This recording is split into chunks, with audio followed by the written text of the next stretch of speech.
اکبر الہ آبادی ایک شعر کہا کرتے تھے، اپنے بیٹے کو لکھا، ان کا بیٹا انگریزوں سے بڑا متاثر تھا. اچھا، جو جب ہندوستان میں انگریز آیا نا تو انگریزی تہذیب بھی آئی. تو جب وہ سائنسی علوم پڑھنا شروع کیے نوجوانوں نے تو اباؤں سے باپ سے باغی ہونا شروع ہو گیا. تب تمیز تہذیب آہستہ آہستہ ختم. تو اکبر الہ آبادی نے ایک شعر کہا، ہم ایسی سب کتابیں قابل ضبطی سمجھتے ہیں جسے پڑھ کر کے بچے باپ کو خبتی سمجھتے ہیں. ہم چاہتے ہیں ایسی تمام کتابیں ضبط کر لی جائیں جنہیں پڑھنے کے بعد بچے باپ کو بیوقوف سمجھنا شروع کر دیتے ہیں، باپ کا احترام دل سے نکل جائے. تو ایسے اسکالر جسے سننے کے بعد سارے علماء بیوقوف لگنے لگیں تو یہ اس کی علامت ہے. یہ امت تو پھر یتیم ہے بھائی. یہ امت کیا ہے؟ یتیم. بعض لوگوں نے تاریخ کا ایسا نقشہ کھینچا ہے، بنو امیہ کا، بنو عباس کا، خلافت عثمانیہ کا، کہ اسے پڑھنے کے بعد ایسا لگتا ہے مسلمانوں میں کوئی انسان کا بچہ آج تک پیدا ہوا ہی نہیں ہے. حالانکہ ہمارا ماضی ہمارے حال سے بہت شاندار تھا، بہت شاندار. ایک صحافی نے کہا کہ دیکھو مسلمانوں نے آپس میں اپنے آپ کو اتنا مارا ہے، اٹلی تک ہماری فوجیں پہنچ گئی تھیں، یورپ فتح ہونے والا تھا، لیکن ہم نے ہی آپس میں بغاوتیں کر کے بیڑا غرق کر دیا. ٹھیک ہے، یہ ایک نیگیٹو پہلو ہے کہ ہمارے کوئی کمانڈر جب بڑھتا علاقے فتح کرتا، بغاوت کر لیتا حکومت کے خلاف، ریاست دو ٹکڑے ہو جاتی. لیکن یہ بھی تو ایک شاندار پہلو ہے کہ کہاں تک پہنچ گئے تھے؟ یورپ تک. کیا یہ صفات کے بغیر، کوالٹیز کے بغیر ہو سکتا تھا؟ ایک مدینہ کی ایک چھوٹی سی ریاست تھی، وہ اٹھی ہے اور اس کی فوجیں، اس حجاج بن یوسف ادھر سندھ فتح کر رہا ہے، تابعین صحابہ سندھ میں داخل ہو رہے ہیں، ایک طرف افریقہ پورا فتح ہو گیا، دوسری طرف یورپ میں فوجیں داخل ہو رہی ہیں. تو کچھ کوالٹیز تھیں تو یہ ہو رہا ہے نا. سارے 2 نمبر ہوتے، اتنی یہ قربانیاں دیے بغیر ممکن تھا.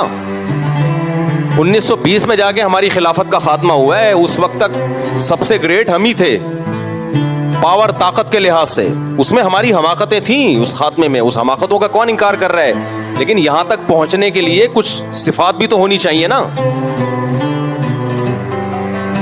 تو کبھی کسی ایسے بندے کو مت سنو یا ایسے اسکالرز کو مت سنو جن کو سننے کے بعد آپ کو لگے ہم برے تھے، برے ہیں اور برے رہیں گے. ایسا نہیں ہے بھائی، ہم اچھے تھے، اچھے ہیں اور انشاءاللہ ہم ہی اچھے ہیں. اللہ نے کافروں سے تھوڑی کام لینا ہے. ہاں، ہمارے اندر کچھ خرابیاں تھیں جو ہمیں تنقیدی نظر سے دیکھنی چاہیے، ان خرابیوں کو دور کرنے کی کوشش کرنی چاہیے. سب سے بڑی خرابی پتہ ہے جس کی وجہ سے ہماری ریاستیں تباہ ہوئی ہیں، ہماری خلافتیں ختم ہوئی ہیں؟ وہ ٹیکنیکل فالٹ کیا تھا؟ ہم نے اپنی ریاستوں کی قدر نہیں کی.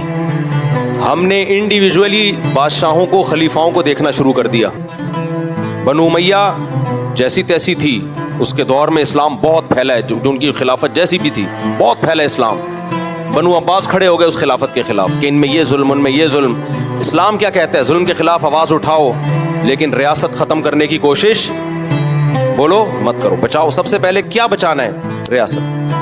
بنو عباس نے بغاوت کر دی کہ ان میں یہ ظلم ہو رہا ہے. بھائی اس ظلم کے خلاف آواز ضرور اٹھاؤ، آپ خاموش مت رہو. حدیث میں آتا ہے سب سے بہترین جہاد ہے ظالم بادشاہ کے سامنے حق بات کہنا. وہ کہتے رہتے، آپ تلوار نہ اٹھاتے. تلوار اٹھانے کے نتیجہ کیا نکلا؟ خلافت 2 حصوں میں ڈیوائیڈ ہو گئی اور جو ترقیاں تھیں وہ رک گئیں. پھر کیا ہوا؟ بغداد کی خلافت کتنی زبردست، ہماری رصد گاہیں تھیں، خلاؤں میں اور سیاروں پہ پہنچنے کی باتیں کون کرتا تھا؟ آج ناسا کرتا ہے، کل کون کرتا تھا؟ ہم کرتے تھے. گورے آیا کرتے تھے ہمارے پاس پڑھنے کے لیے. وہی ہوا، فرقہ وارانہ لڑائی ہوئی ہے اور چنگیز خان کو راستہ دے دیا ایک مخصوص فرقے نے،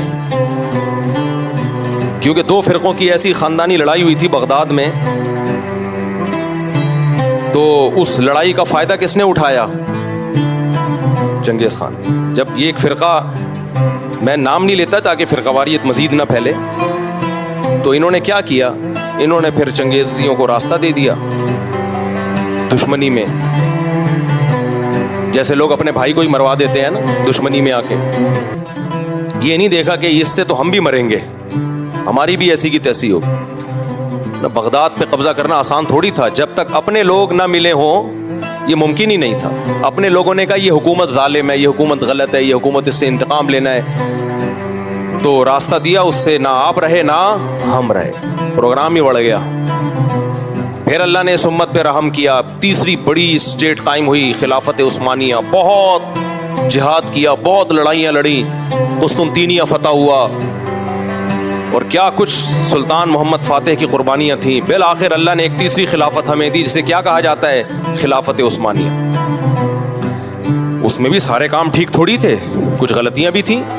جب بڑے کوئی ایک گھر چھوٹا سا دکھا دو جو 100% صحیح چل رہا ہو. جو مسجدوں میں اعتراض کرتے ہیں نا, امام ایسا, مؤذن ایسا, کمیٹی ایسی, فلانا ایسے, میں کہتا ہوں تم اپنا گھر پورا سیدھا کر کے دکھاؤ پھر آ کے اعتراض کرنا.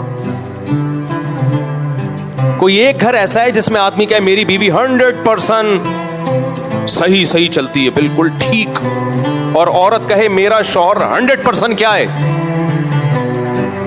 صحیح ہے, انسان کا بچہ ہے بالکل. ایک بھی گھر, میرا گھر نہیں ہے. اور میں جب یہ بات کرتا ہوں لوگ سیدنا حسین کا حوالہ دیتے ہیں کہ انہوں نے بھی تو بغاوت کی تھی. نا, سیدنا حسین کی تلوار بغاوت کے جرم سے محفوظ.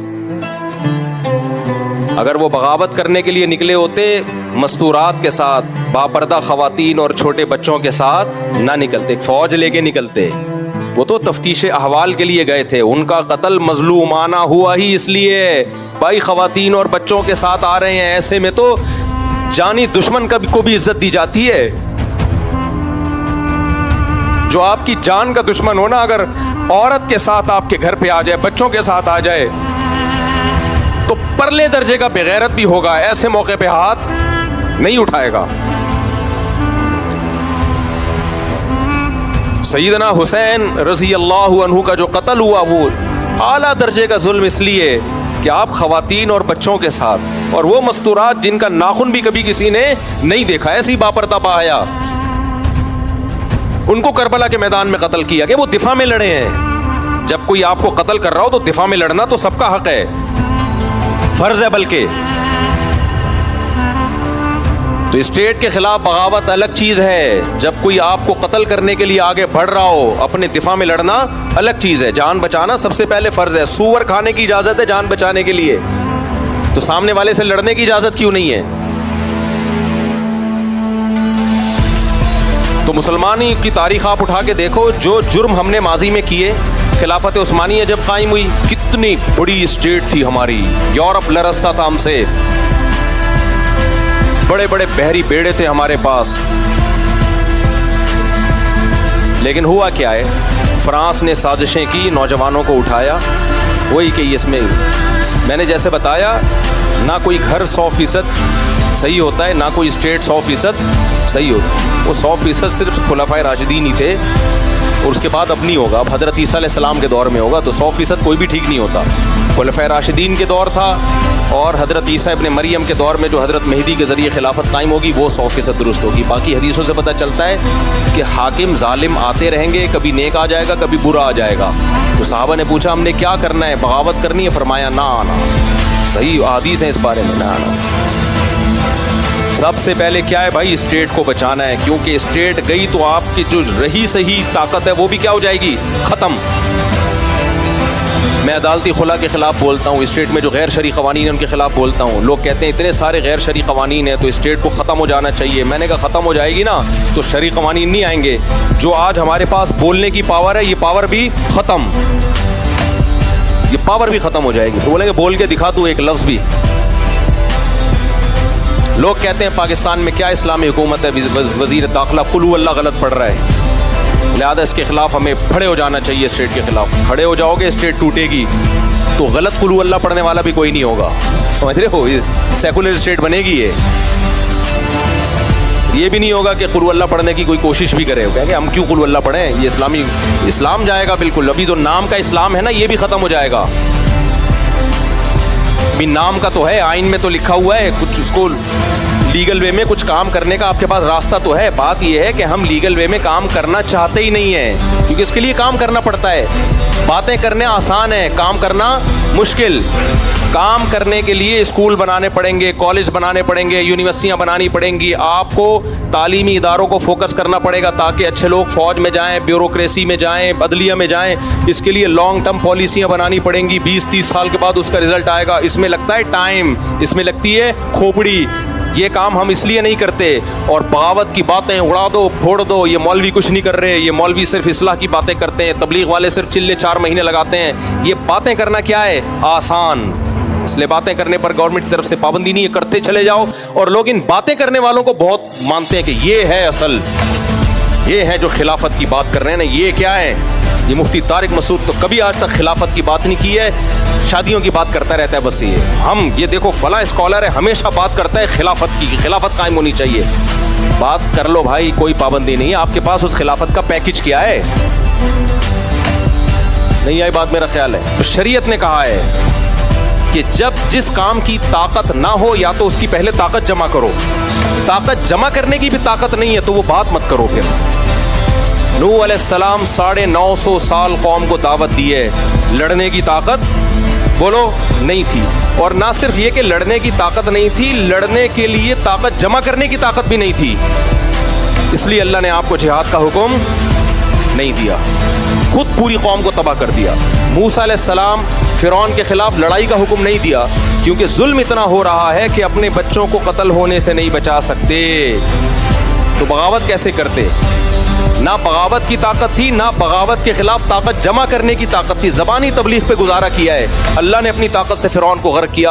اب جب بنی اسرائیل کے پاس کچھ طاقت آئی ہے, پھر اللہ نے کہا اب ساری زندگی بیٹھے نہیں رہنا, اب کچھ کام تم نے بھی کرنے ہیں. ادخلوا الارض المقدسۃ التي كتب اللہ لکم. اب جہاد کرو اس قوم کے خلاف. نہ ہم جہاد کے منکر ہیں, نہ ہم بے موقع جہاد کے قائل ہیں. یہی اعتدال ہے جو اس امت میں ہمیں اللہ نے سکھایا ہے. لوگ آج غزہ کی بات کرتے ہیں, جہاد بھائی راستہ کھلے, ذرا سا بھی کہیں نظر آئے, پیدل فتح کریں گے مسلمان غزہ انشاءاللہ, پیدل اسرائیل کو. بات یہ کہ اتنا سخت باؤنڈ کیا ہوا ہے راستوں کو کہ خوراک جانا تقریباً ناممکن ہے. اسی وجہ سے حضرت مفتی تقی عثمانی صاحب نے فتویٰ دیا کہ جہاد فرض عین ہے اپنی استطاعت کے بقدر. اب کس میں کتنی استطاعت ہے یہ وہ خود فیصلہ کرے. وہ حضرت مفتی تقی صاحب تھوڑی بتائیں گے غفار بھائی میں اتنی استطاعت ہے, سلیم میں اتنی استطاعت ہے, یہ وہ تھوڑی بتائیں گے. اور یہ کام سب سے پہلے فوج کا ہوتا ہے. فوج بنائی جاتی ہے لڑائی کے لیے. فوج میں کتنی طاقت ہے یا نہیں ہے یہ میں یا مفتی تقی صاحب نہیں بتائیں گے, یہ فوج بتائے گی کہ ہمارے بس میں ہے بھی کہ نہیں ہے. بعض دفعہ یہ ہوتا ہے کہ آپ نے وہ کام کیا کہ لینے کے دینے پڑ گئے, جو آپ کا اپنا کنٹری ہے اس سے بھی گئے ہم, تو آپ میں کتنی طاقت ہے یا نہیں ہے یہ کون بتائے گا؟ فوج بتائے گی. اس لیے ہم کہتے ہیں حکومت پہ دباؤ ضرور ڈالو, دباؤ ڈالو ضرور حکومت پہ, احتجاج کرو, مظاہرے کرو, کیونکہ بعض دفعہ طاقت ہوتی ہے مگر کام کر نہیں رہے ہوتے. بعض دفعہ پاور ہوتی ہے, سستی میں نہیں کر رہے ہوتے, موت کے ڈر سے نہیں کر رہے ہوتے, لالچ میں نہیں کر رہے ہوتے, اور بعض دفعہ پاور ہوتی نہیں ہے. نبی صلی اللہ علیہ وسلم نے 13 سال مکہ میں بیت اللہ کے اندر 360 بت برداشت کیے ہیں کیونکہ ان بتوں کو نکالنے کی طاقت نہیں. پھر مدینہ میں جانے کے بعد بھی برداشت کیا آپ نے کئی سال کیونکہ اٹیک کرنے کی طاقت نہیں ہے, دفاع میں لگے رہے. جب 10,000 کا لشکر تیار ہوا ہے پھر مکہ پہ اٹیک کیا ہے آپ. پھر آپ نے وہ 360 بت گرائے ہیں. جاء الحق وزهق الباطل, حق آ گیا اور باطل چلا گیا. بھائی گراؤنڈ ریئلٹی کو دیکھ کر سارے فیصلے ہو کیے ہیں نبی صلی اللہ علیہ وسلم نے. ایسا نہیں ماضی میں کیا ہوتا رہا, ایجنسیاں والے اٹھاتے ہیں پھر ایسے لوگوں کو چمڑیاں ادھیڑتے ہیں, اور یہ جو لیڈر ہیں یہ چائے پی رہے ہوتے ہیں اور یہ پیچھے جیل میں پوچھنے کے لیے بھی نہیں آتے. یہ ایک نئی تنظیم بنا رہے ہوتے ہیں نئے جہاد کے لیے. تو یونیورسٹی کے طلبہ جو اینٹی اسٹیٹ ایلیمنٹس جو قوتیں ہیں ان کو جوائن کر رہے ہیں, ان کی باتیں سن رہے ہیں, تو میں ان سے کہوں گا کہ یہ کام مت کرو, اس سے کوئی دین کی خدمت نہیں ہوگی. پھر ایجنسیاں کھیلتی ہیں ایسے لوگوں کے ساتھ, غائب کر دیتی ہیں, پھر مسنگ پرسن بن جاؤ گے. اور تمہارے جو لیڈر ہیں جو تمہیں اسٹیٹ کے خلاف بغاوتوں پہ اکسا رہے ہیں ان کو کچھ نہیں ہوتا, وہ کام کرو جو کر سکتے ہو. جو جس کے سائیڈ افیکٹ زیادہ ہیں کبھی بھی وہ کام نہیں کیا جاتا. سب سے پہلے بچانا کس کو ہے؟ اسٹیٹ کو بچانا ہے ہر قیمت پہ. اس پہ سمجھوتا نہیں ہوگا.